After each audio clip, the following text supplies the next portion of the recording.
200 batteries usagées dans ce conteneur, 1000 dans celui-là. La saisie est significative. La marchandise à destination de Madagascar était bien cachée, au fond, derrière des dizaines de pneus, de réfrigérateurs et de déchets en tout genre. Le résultat, a priori, de 4 mois de collecte. Là, on a beaucoup de matériel, des vieux frigos, des vieilles télévisions, l'intégralité de ce qu'on peut trouver dans une déchetterie, en fait. Ces déchets ont une valeur marchande, mais ils sont dangereux et c'est tout le problème. Leur exportation ne peut se faire notamment que dans les pays de l'Union européenne qui disposent des infrastructures et des techniques suffisantes pour les traiter.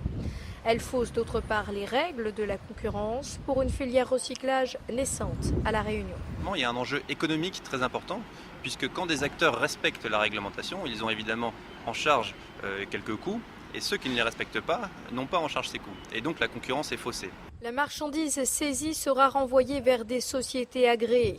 Leurs propriétaires feront l'objet de 2 plaintes, l'une pour infraction au code de l'environnement, l'autre pour infraction au code douanier. Les organisateurs de ce type de fraude encourent de la prison. Ça peut aller de 3 ans jusqu'à 8 ans de prison pour les déchets qui sont les plus sensibles, comme les batteries. Et à côté de ça, le Code des douanes prévoit une amende douanière qui va de 1 fois à 5 fois la valeur des marchandises sur le marché officiel ou sur le marché clandestin. Pas de chiffres mais un constat, les émanations toxiques des différents produits et leurs conséquences sont désormais sous contrôle.